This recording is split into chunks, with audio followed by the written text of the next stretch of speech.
Bulacan, Batangas, no? At some other places po, even Cavite.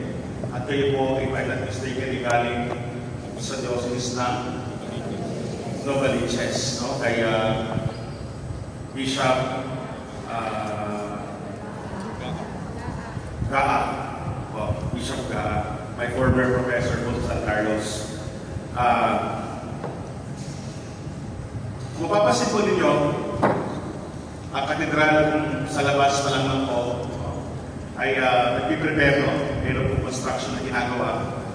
Dahil po ang diocese sa Tarlac, ang katedral, ay magkakaroon ng pang-apat na obispo sa darating na March 27, 2025. Ang magiging obispo po namin, ang pang-apat ay si Bishop Robert Mayari. Father, ano ba ang pwede namin malaman tungkol sa katedral? Bago po pag-usapan o sabihin ng diocese, let me explain to you ang simbahan mismo ng San Sebastian. Ang simbahan mo ito, on the year 2027, will celebrate their 300 years as church.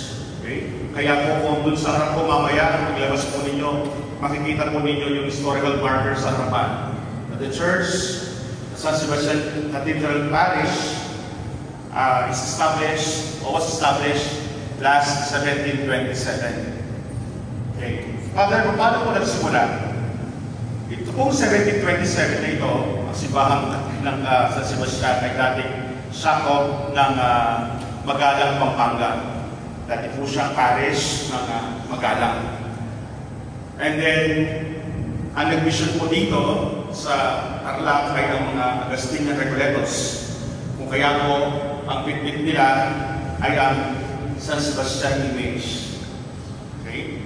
We believe that in the whole church or in the whole Philippines, mayroon lamang kung tatlong dioceses na nakapangalan under sa kanya ay San Sebastian. Ito po ay ang sa Bacolod, San Sebastian po. Pangalawa,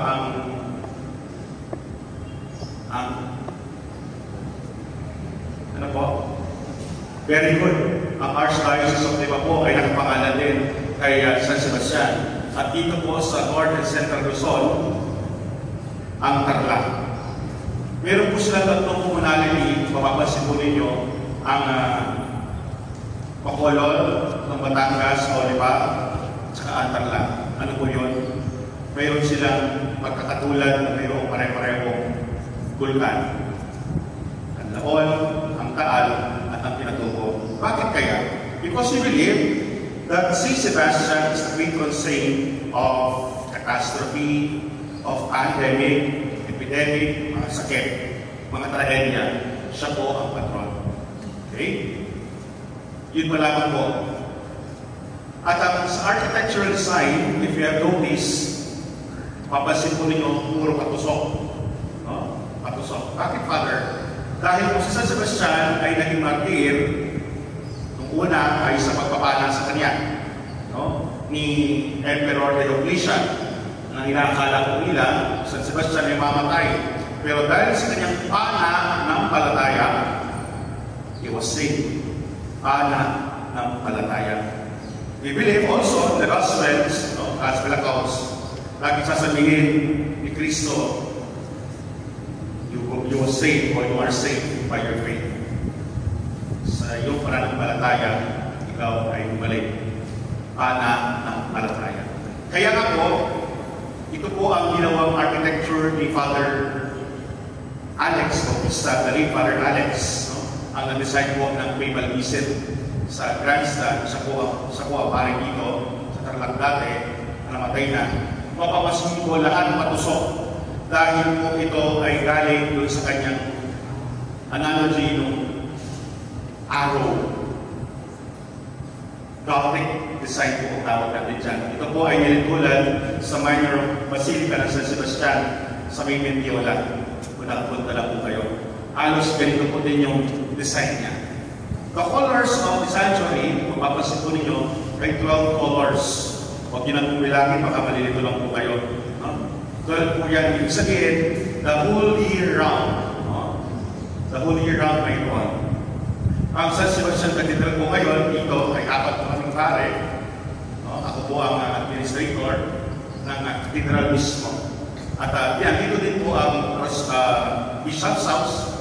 Pero hindi na po kayo patutuloy dito dahil may construction po, baka may aksidente. Okay, yan po ang tungkol sa katedral. Okay, sa katedral. Ang labas din po pala, in addition, ang labas po ng katedral ay adobe. At ngayon po nagko-cobblestone tayo sa labas. Okay? Yan po ang tungkol sa architecture ng katedral. Let us now speak of, or let us talk about the diocese. The Diocese of Tarlac, ang Tarlac po mismo, ang probinsya ng Tarlac ay tinatawag na melting pot. Father, what is the meaning of melting pot? Dahil kung gagawin kayo ng Tarlac, going north, mga Ilocano po, pati dito, papuntang Kabiling, ay mga Ilocano speaking po yan. Banda dito po sa may La Paz, going to Kabanatuan, Tagalog. Going south po, Bamban, Concepcion, Cabas, Kapampangan speaking naman. At ito po ang sentro ng probinsya ng Tarlac, ang Tarlac City. That is why we call it melting pot, dahil dito po nakakatagpo at nagkakaunawaan ang iba't ibang klase ng kultura. Kapampangan, Tagalog, Pangasinan, at mga Ilocano. That is why we believe that the Tarlac province is rich in culture. Unlike po sa iba, iba Tagalog lang, iba Bisaya lang, pero dito po, mix po tayo, kumbaga, halo-halo. Yun po ang sa probinsya. At ang Diocese of Tarlac is divided into 8 vicariates. 8 vicariates. At ang 8 vicariates po ay binubuo ng 73 parishes. Sa Novaliches po, alam niyo po ba kung ilang parokya kayo? Ilan po? 76 parish. Ang ilang pong pare? 12 vicariates. Ilang pong pare ang Novaliches? Sa amin po, sa Tarlac po, diocesan pa lamang, we are 115 priests. We have our own seminary here.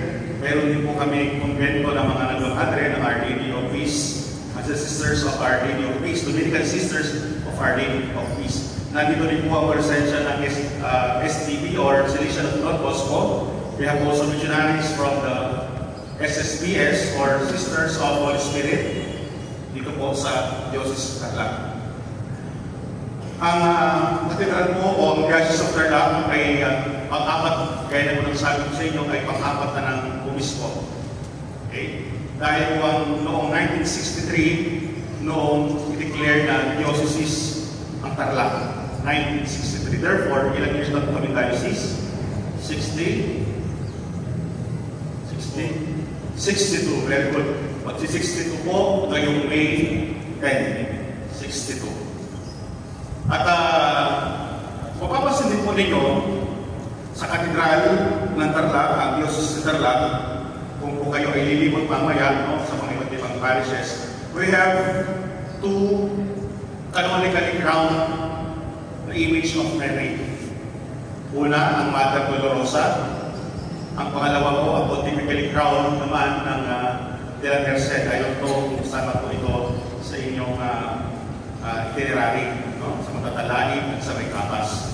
At matatagpon din po sa Diocese ng Tarlac ang sikat na sikat ng monasteryo sa Tarlac. So, kung gusto niyo pa pong malaman ang tungkol sa Tarlac, please be back. Please be back. So, yun lamang po. Maligayang pagdating po at mag-ingat po kayo sa inyong biyahe. Maraming salamat.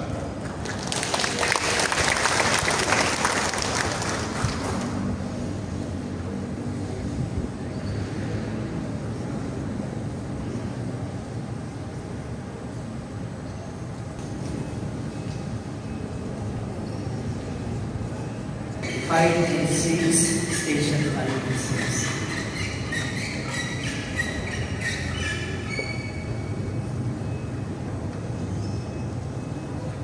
Ang ikalimang istasyon ng cruise. Si Jesus ay nagpasa ng krus. Sinasamba at pinupuri ka namin, O Panginoong Jesucristo. Sa pamamagitan ng banal ng krus ay sinalim mo ang mundo. Ialay natin ang ika-5 istasyon ng krus para sa mga single parents.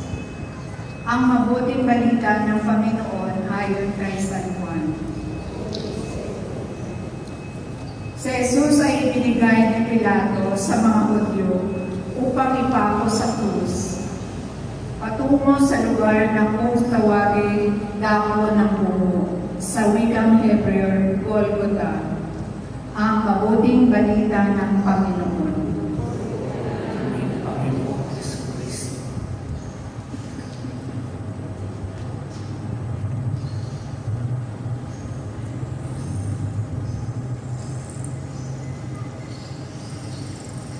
Pagningilan. May layunin ang buhay natin dito sa lupa. Mayroon tayong dapat patunguhan. Mayroon tayong pananagutan at dapat nagampanan. Masasabi natin na ito ang ating mumunting krus na dapat nating pasanin. Ang mga ito ay responsibilidad din natin. Ang lahat ng pasanin ay magdadala sa atin sa kabutihan kung susundin natin ang halimbawa ng ating Panginoon. Kung si Jesus ay nagpasan ng krus, tayo pa kaya ang hindi?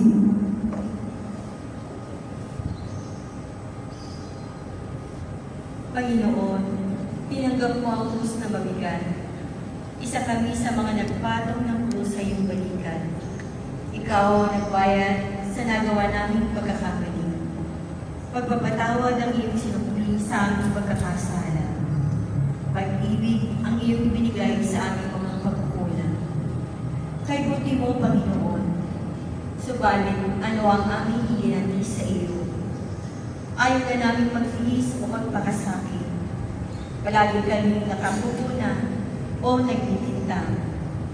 Ang aming sarili lamang ang aming kinikilala. Ang iba ay tinuturing naming hadlang sa aming pag-angat sa buhay. Tulungan mo kami maging tulad mo, O Panginoon. Luwalhati sa Ama, sa Anak, at sa Espiritu Santo.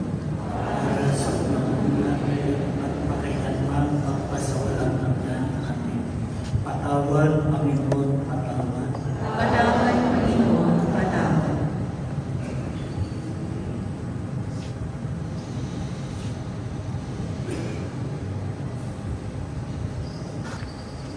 Sinasamba ika-6 na istasyon ng krus, si Jesus ay nadapa.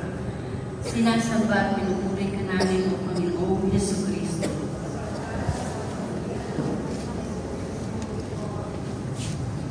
Ialay natin ang ika-6 na istasyon ng krus sa mga mag-asawang naghiwalay sa anumang kadahilanan. Ang mabuting balita ng Panginoon ayon kay San Lucas. Papuri sa iyo, Panginoon. Ikatlong beses na sinabi ni Pilato sa mga pari, sa matatanda at sa bayan, anong masama ang ginawa niya?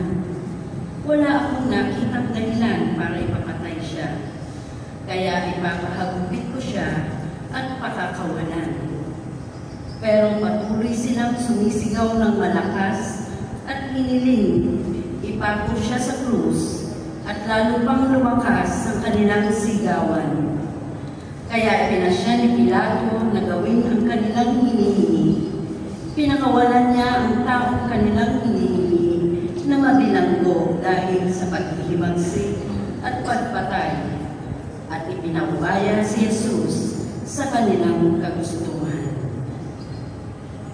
Ang mabuting balita ng Panginoon. Pinupuri ka namin, Panginoong Jesucristo.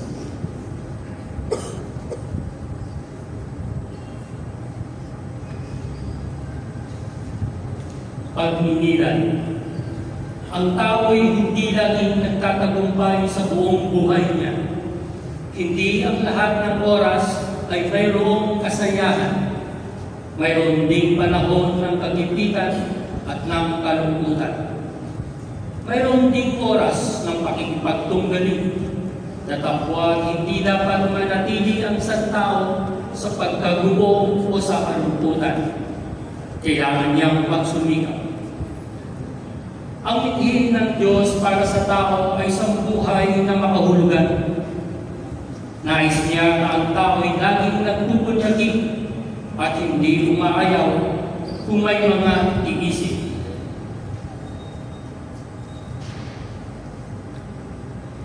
Panginoon, dahil sa bigat ng krus, ikaw ay napasok-pasok. Labis kang nahirapan sa mga hagupit na lumatay sa iyong katawan. Labis kang nanghina dahil sa maraming dugo na dumanang mula sa iyong ulo gawa ng koronang tinig. Subalit, ikaw ay bumangon. Para bang sinasabi mo sa bawat isa sa amin na huwag kaming manatili sa pagkasubaso kung kami ay nadadapa sa muntik ng pagkakasala. Kinakailangan bumangon din kami. Sa tulong mo, Panginoon, babangon kami muli mula sa isang buhay na walang direksyon tungo sa isang buhay na naaayon sa kalooban ng Diyos.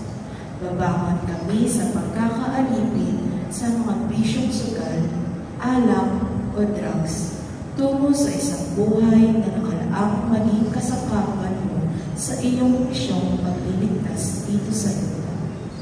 Luwalhati sa Ama, sa Anak, at sa Espiritu Santo.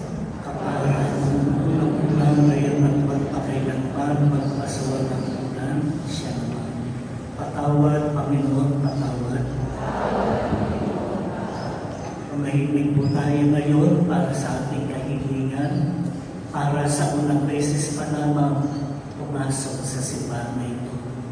Hingin natin ang tulong at panalangin ni San Sebastian, lalong-lalo na sa pagpapaalis ng mga peste sa ating buhay, kasama na sa ating bansa.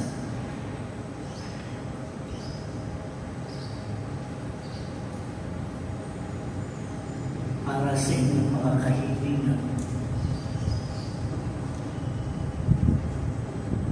Our Father who art in heaven, hallowed be thy name. Thy kingdom come, thy will be done on earth as it is in heaven.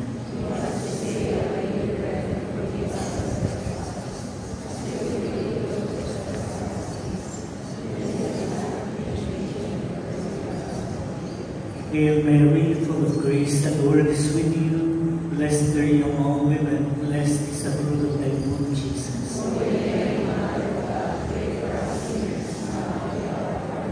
Glory to the Father, and to the Son, and to the Holy Spirit. As it was in the beginning, is now, and ever shall be, world without end. Amen. Saint Sebastian, the Lord be with you, And with your spirit, and may Almighty God bless you, the Father, and the Son,